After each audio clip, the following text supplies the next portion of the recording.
Adam Savage is easily one of the first people to inspire me to like make stuff and to get into science, you know. I've been to both Mythbusters Live and Brain Candy Live. My mom actually got called up on stage for Mythbusters Live, and it's always been a thing for me because my mom was like, oh, I brought my son to this event, and then Adam asked her, is your son in the audience? And she just didn't respond. She didn't say anything. And I would have gotten called up stage that day. Those who have been around for a while know that I got interviewed on NPR when I was like 12, I think. I was about to say it was a while ago, but honestly, it wasn't that long ago.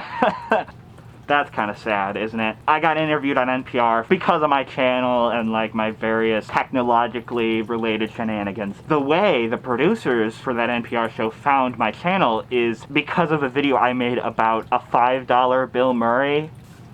I promise this is related. I made this video about how to take Abraham Lincoln on a $5 bill and like turn him into Bill Murray, because I saw Tori Belleci, one of the Mythbusters, tweeted a picture of a $5 bill drawn like Bill Murray. I said, that's a great idea. I would love to do that myself. That's how I made that video, and that's how I got an NPR. So like it always kind of traces back to the Mythbusters. Earlier seasons are definitely underrated. More recently though, I've watched a lot of stuff on Tested. I really like the one-day builds Adam does, all this stuff. So when he tweeted this, my brain nearly exploded. And at the time, my phone started to heat up, and it's actually, ow!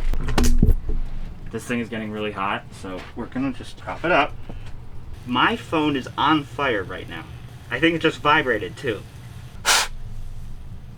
I'm not quite sure what I was talking about. His Sona is a lion. I can work with this. I'm going to attempt to draw it myself. I recently edited one of Fluke's videos about drawing, I guess, and the editing process requires watching it for a long period of time. And I was like, maybe I can draw stuff too. I don't think I'm very good, but we're gonna give it a shot. Like always, the colors we'll be using today are appearing at the bottom of the screen right now. Yeah, it's funny, Bob Ross. There's no way I was going to be drawing this while wearing my head. I can't see through that thing at all. My drawing style is very stylized. Since I'm not very good at art, the best thing I can do is just have this like really basic style, because it's the only thing I can really pull off. As we've established, I'm kind of a slacker. That's why I am drawing head on. Our character here is going to be looking directly into the camera. I'd normally draw it digitally if I was, because I do have like a tablet and stuff, but when I do that, there's more variables and it's easier to screw it up, you know what I mean? This doesn't look good now, but trust me, it'll only get better. At least that's what I'm telling myself. 2 eyes, triangle. When I think about a lion, for some reason I feel like the mouth, it's gonna be more defined versus, you know, your standard like bloop, bloop.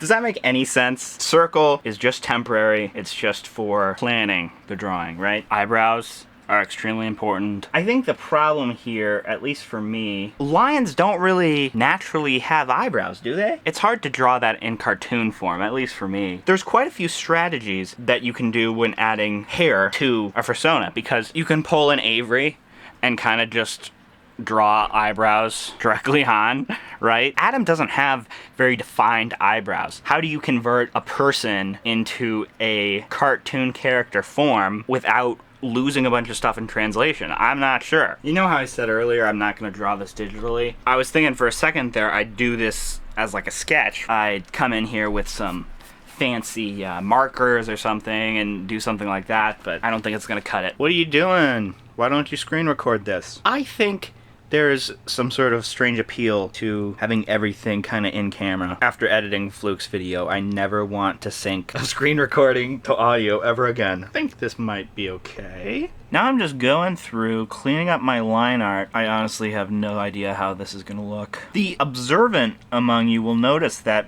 my software I'm using here, Affinity Photo, does have a stabilizing thing so you can stabilize like your brush or whatever. I used to really want that feature, but now that I've tried it, honestly, It doesn't seem all that great to me. I've gone on record saying this kind of thing before, but I'm gonna say it again. When you're making a project of some kind, at least for me, all the way through the process of making it, I'm like, this is gonna suck, this is gonna suck, and then right at the end, it's like, it's a thing now, and it's great, and it's fine, and I'm comfortable with it. And you can never tell if something's gonna fail until you get there, I guess. A famous Mythbusters quote is, failure is always an option. Let's just keep that in mind here today. Did I just break something? That was not a satisfying zoom at all. This is my final submission, my attempt at drawing Adam Savage as a furry lion. Is it a fantastic drawing? No. Is it a good try, considering my sad amount of drawing skills?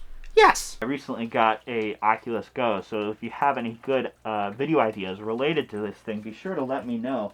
Candy Quits on Twitter also said they were gonna give this an attempt, but they got busy with something else. It's the thought that counts. Sometimes. Myth busted, okay? This fursuit head looks crazy with this wide-angle lens. Thanks to my Patreon supporters, you help me make videos. Yeah. Bye. Okay? Really? Bye. Yes. Bye.